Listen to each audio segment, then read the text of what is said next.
कर पकड़ई नैन भरी असुवन सकल संहार दाऊ ए दीनी। माँ यशोदा ने आंखों में आंसू भर के बड़े भाव से दाऊ जी से कहा, देख दाऊ, सारा भार तेरे पर है, मैं तेरे भरोसे कन्हैया को भेज रही हूं। और दाऊ जी के हाथ में बाल गोविंद का हाथ दे दिया। मैया ने हाथ पकड़ाकर आंसू भरकर सारी संभाल का भार दाऊ जी को दिया। अब मैया को लौटना पड़ा। भगवान की योग शक्ति माया शक्ति ने देखा कि ठाकुर जी ने जूते पहने हैं कि कहीं पत्थर गड़ जाए, कोई कड़ी जमीन हो उस पर पैर न चला जाए, तो अपने आप काम होने लगा। कठिन भूमि कोमल पदगामी। रामचरितमानस में गोसाई जी लिखते, कठिन भूमि कोमल पदगामी। राम लखन सीता जब जा रहे हैं वन में तो भूमि कठिन है और भगवान के सिया जी के जो चरण है वो कोमल है। लेकिन यहां एक बहुत दुर्लभ और दिव्य बात हुई। आज भूमि को नरम करने वाला दल आगे आगे जा रहा है। राम जी के लिए तो भूमि कठोर जैसी थी वैसी रही, परंतु यहां से कृष्ण जो है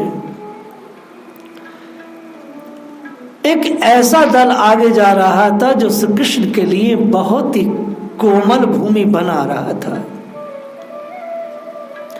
वो क्यों बना रहे थे? वह अभी पूजन जो हुआ है, ऐसा दल था जिसका पूजन ठाकुर जी ने अभी अभी किया कुछ पल पहले। वो जो बछड़े थे, वह जो छोटी छोटी गैयाएं थी, वह रास्ता कोमल कर रही थी आगे जा कर के। आज तमाम बछड़े और गैया, छोटी छोटी बछिया जो है वो कूद रही हैं, जमीन को अपने खुरों से खोद रहे हैं ना। जमीन खोद खोद करके मानो वे रास्ते के रजकणों को पीसते चले जा रहे हैं। योग माया ने ये काम किया, ऐसा हो गया कि वह जो ब्रज की रज थी मानो काजल सी बन गई, नरम बिल्कुल कोमल बन गई। कंकल कंटक सब के सब मानो चूर्ण बिचूर्ण होकर के पिस गए। चूंकि सब जो बछड़े और गैयाएं हैं ये सब के सब देवता हैं। भगवान इस नरम नरम भूमि पर अपने चरण टिकाकर मजे में जा सके, कहीं कुछ गड़े नहीं, इस प्रकार का उन्होंने पहले से बना दिया। दुष्कर गणिनानी गोदनानी तु नूनम कृत तद बदनानी। गोपाल चंपू में कहा गया है, उस पूरे ब्रज भूमि को गैयाओं ने कूद कूद के ठाकुर जी के योग मुलायम बना दिया। योग माया ने ऐसी जमीन बना दी कि जिससे बड़े सुख से पैर रख करके भगवान श्याम सुंदर जा सके। किसी प्रकार से इनको रास्ते में कोई कष्ट ना हो, कांटा न गड़े, कुछ न गड़े। देवी पृथ्वी स्वयं सावधान है। धात्री श्याम सुंदर के महान महिमा में चरणों का स्पर्श पाकर आज पुलकित हो रही है। गायों की सेवा जीवन को आसान बनाती है, जीवन के सभी दुख निकल जाते हैं। श्री कृष्ण का 11 साल का जीवन गाय गोप और गोपियों के घेरे में है। गाय मनुष्य मात्र के लिए एक बहुत आवश्यक यंत्र है, एक महाऔषधि है। गाय से सब कुछ प्राप्त करता है भला मनुष्य। ये तो राक्षस ही हैं जो गाय को मारते हैं, नहीं तो गाय तो संसार के प्रत्येक मनुष्य को नहीं, पूरी धरती को संतुलित बना के रखती है। पर्यावरण से लेके, जल से लेके धरती की कण कण को वह सींचती है अपने कार्यकलापों से।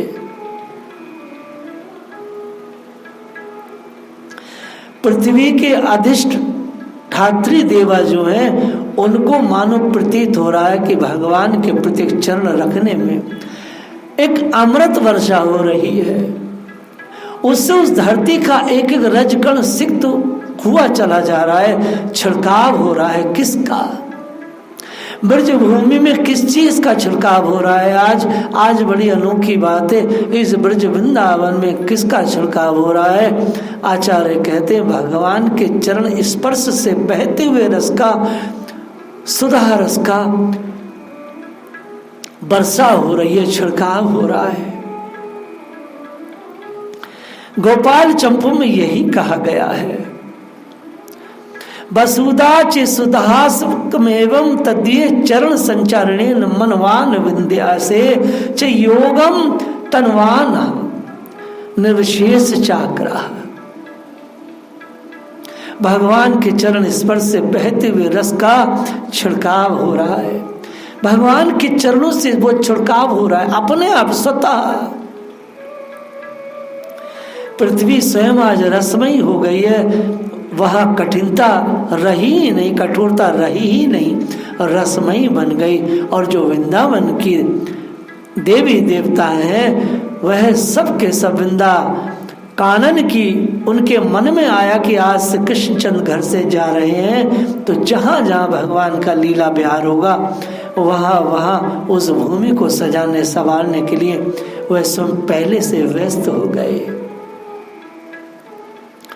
इन देवताओं के पास इनके खजाने में जो भंडारे में जो कुछ भी था सजाने का, वो सब का सब आज उन्होंने पृथ्वी को दे दिया। मानो पृथ्वी से वो कह रहे हो बहन आज हम तुझको सहयोग दे रहे हैं तो खूब सज जा। देवी देवता आज मिलकर के ब्रज वृंदावन को सजा रहे हैं। क्या सजा रहे हैं? धरती को सजा रहे हैं, आकाश को सजा रहे हैं, लता पता से सजा रहे हैं। हर व्यक्ति ब्रज वृंदावन को सजा रहा है। ये ब्रजभूमि सुंदर बन गई।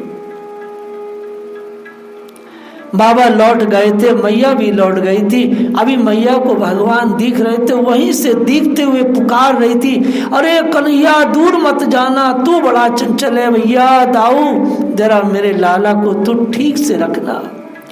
भैया देख नरम गरम घास पर चलाना, रात को रुकना नहीं, जल्दी आ जाना, दोपहरी में ही लौट आना। मैया जोर जोर से पुकार रही थी। वास्तव में गोपाल चंपू में कहा गया है यशोदा का शरीर गया था लौट करके वृंदावन, लेकिन आत्मा तो श्री कृष्ण के पास ही थी। मैया का छाया शरीर गया था, प्रत्यक्ष शरीर तो श्री कृष्ण के साथ था। मैया मानो दोनों को एक साथ देख रही थी, राम श्याम को और सखाओं को। वास्तव में मैया का शरीर जो छाया शरीर था वही गया था। भगवान के बिना मैया कैसे रह सकती है?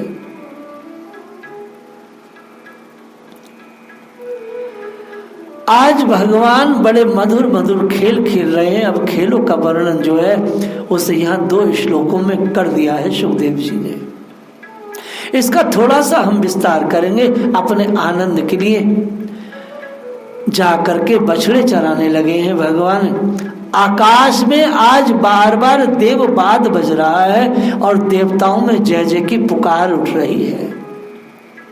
सब लोग चकित हैं, बच्चे देखने लगे कि ऊपर कौन बोलता है। इतने में मैया की भेजी हुई छाक आ गई। सब धूप पर बैठकर मजे से खाने लगे। वहां पर बड़ा सुंदर दृश्य हो गया। छाक कहते हैं दोपहर का लंच। नंद बाबा ने भेजा है, जरा देखने लगे सब गोप। अब ये छाक कौन लेके आया है?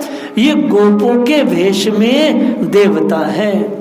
और ये सारे के सारे देवता क्या कहते हैं, भैया नंद बाबा ने भेजा है जरा साथ संभाल करने के लिए और आप लोगों के हालचाल लेने के लिए। इस जोड़ी को देख देख करके वह गोप बने हुए देवता और उन बालकों को खाते पीते देख करके देवता हर्षित हो रहे हैं। श्याम सुंदर के बन की झांकी थोड़ी सी कर ली जाए, बड़ी सुंदर है। सुंदर श्याम सुंदर वर लीला, सुंदर बोलत बचन रसाल, सुंदर चारु कपोल विराजत, सुंदर उर्जू बनी बनमाल, सुंदर चरण सुंदर है नखमणि, सुंदर कुंडल हेम जराल, सुंदर मोहन नैन चपल किए, सुंदर गिरबा बाहु विशाल, सुंदर मुरली मधुर बजावत, सुंदर है मोहन गोपाल, सूर जोरी अति राजती ब्रज को आवत सुंदर चाल। सूर जी ने बहुत ही सुंदर वर्णन किया है। ये जो गोप हैं, इनका श्रृंगार बड़ा सुंदर सुखदेव जी ने बोला है।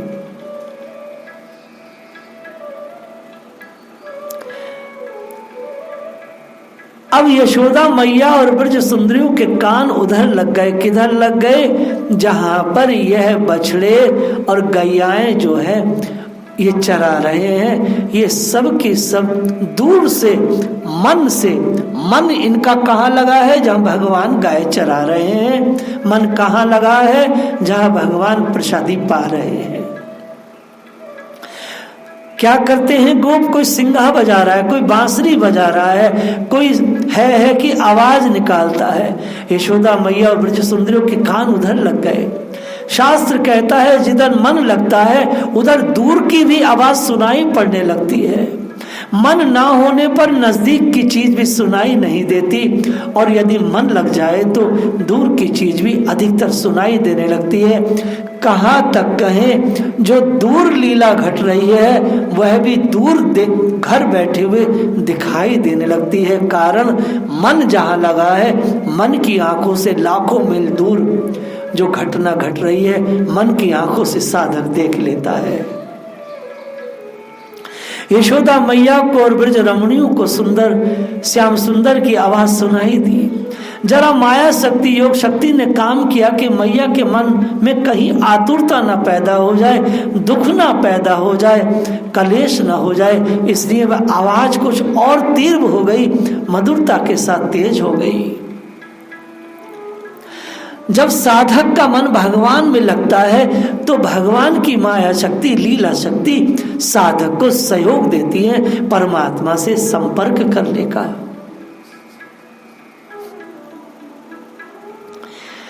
श्री कृष्ण के बन जाने पर यशोदा मैया उस आवाज की ध्वनि के आधार पर जीवित रही है। वो जो मैया अपने नंद भवन में बैठ करके कार्य करती है, वो जो आवाज दूर से बन से आ रही है, कभी बंसी की, कभी भगवान के बोलने की, कभी कुछ, उस आवाज के बल पर वह जीवित है। आज भी वृंदावन में भगवान की वो दिव्य आवाजें सुनाई देती हैं उच्च कोटि के साधकों को।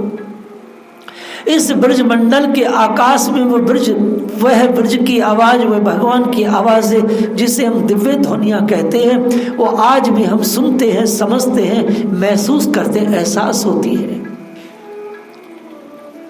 जब कोई मनुष्य किसी के बहुत खास, बहुत ही अंतर रिलेशन में होता है तो कई बार उसे एकांत में ऐसा लगता है उसकी आवाज आई, उसने मुझे पुकारा। मैया इतने आघात रिलेशन में है भगवान के कि मैया इतनी दूर बैठी है परंतु श्री कृष्ण की आवाज को अपने मन के कानों से सुन रही है। सुनाई पड़ती है ना आवाज की, लाला बोल रहा है तो मजे में होगा, लाला खेल रहा है तो मजे में होगा। दोनों भाई राम श्याम के खेलने का सामान लेकर के गोप बालकों के साथ गोष्ठ में जाते हैं। अनेक प्रकार की क्रीड़ाएं हो रही हैं, स्वयं रस मत हैं और आनंद का रस स्वादन अपने साथियों को भी ठाकुर जी जो बाल कृष्ण है वो करा रहे हैं। अब वो जब कुछ थक जाते तो बच्चे कहते लाला जरा तू सो ले, हमारी जांग पर सिर रखकर सो ले। वे सुला लेते और कोई पत्ता लेकर हवा करने लगते, फिर उठते हैं, बोलते हैं पसीना आ गया, फिर उठते हैं। अब नाना प्रकार के खेल खेले, कभी वो गुलेल चलाते हैं। अब पक्षियों को मारते नहीं है, पक्षियों को थोड़ा डराते, फिर उनके पीछे पीछे दौड़ते हैं।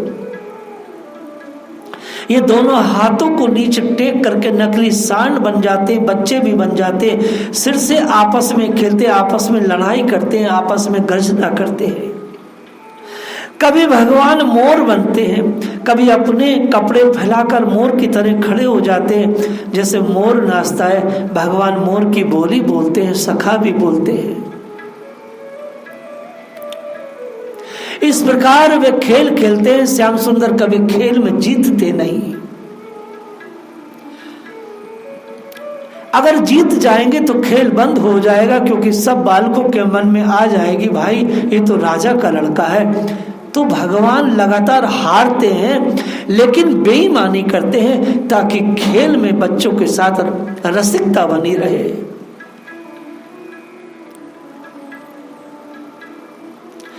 अगर ये वास्तव में फिर ये जीते तो हरावे इन्हें कौन? इन्हें संसार में कोई नहीं हरा सकता।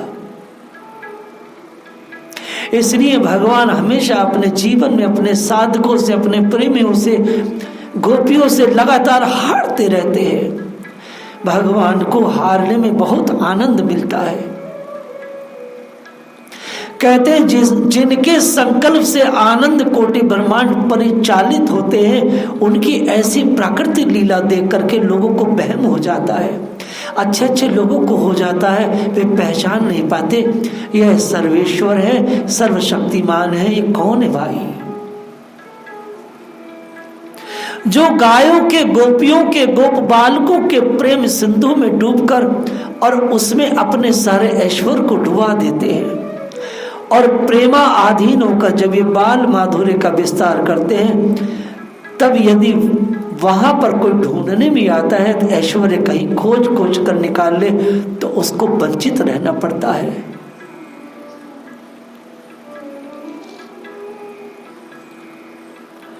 वह ऐश्वर्य नहीं आ सकता। इनका बाल माधुर्य, तो इनका ऐश्वर्य सारा का सारा बाल माधुर्य में डूब जाता है।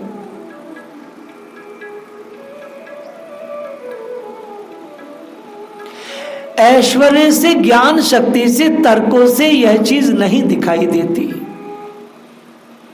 ये तो विश्व पालक पर गोप बालक गण आज इनको मान रहे हैं, अपने सखा बालक, गोप बालक समझकर ही इनकी लीला तमाम चल रही है।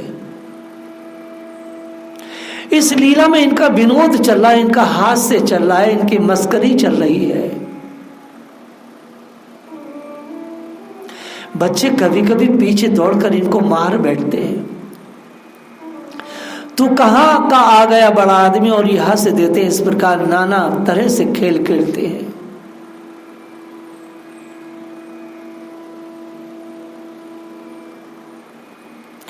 वास्तव में यदि देखा जाए तो भगवान के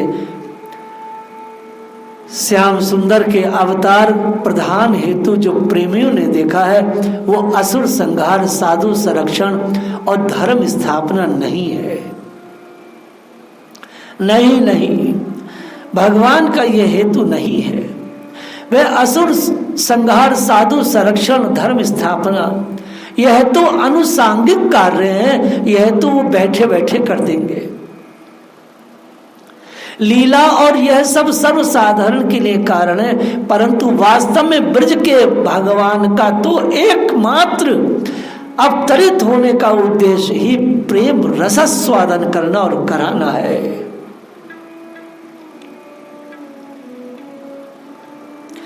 कराना ही नहीं है बल्कि करना भी है, क्योंकि भगवान को इन लीलाओं में जितना सुख और रस मिलता है उतना अपने लोक में भी नहीं मिलता। यहां पर आकर के माधुर्य का, ऐश्वर्य का अंतर ध्यान में आता है। भगवान इन सब चीजों में डूबते हैं, उन्हें स्वयं सुख मिलता है। प्रेम रसस्वादन करना, इसका अर्थ है कि इनको इसकी आवश्यकता है। ऐश्वर्य में और ज्ञान के साम्राज्य में इसकी आवश्यकता नहीं होती। वहां तो वह नित्य नित्य सब महिमा से परिपूर्ण है। यहाँ कोई अपरिपूर्ण होवे सो बात नहीं, यहाँ भी परिपूर्ण ही है, पर परिपूर्ण होते हुए भी इनका जो परस्पर विरोधी धर्माश्रय स्वरूप है, ये यहाँ प्रकट होता है। उस दिन मैंने अच्छे से ये बात समझाई थी। यह ना तो दम है, ना छल है, ना माया है, ना दिखाने का नाट्य है। वास्तव में भगवान स्वयं ऐसे ही बन जाते हैं। उनको भूख लगती है, उन्हें प्यास लगती है, उन्हें भय लगता है, क्रोध होता है, लोभ आता है, वह कीर्तन करते हैं, वे बंधन में बंध जाते हैं। ये सारे के सारे स्वयं ही वो बन जाते हैं।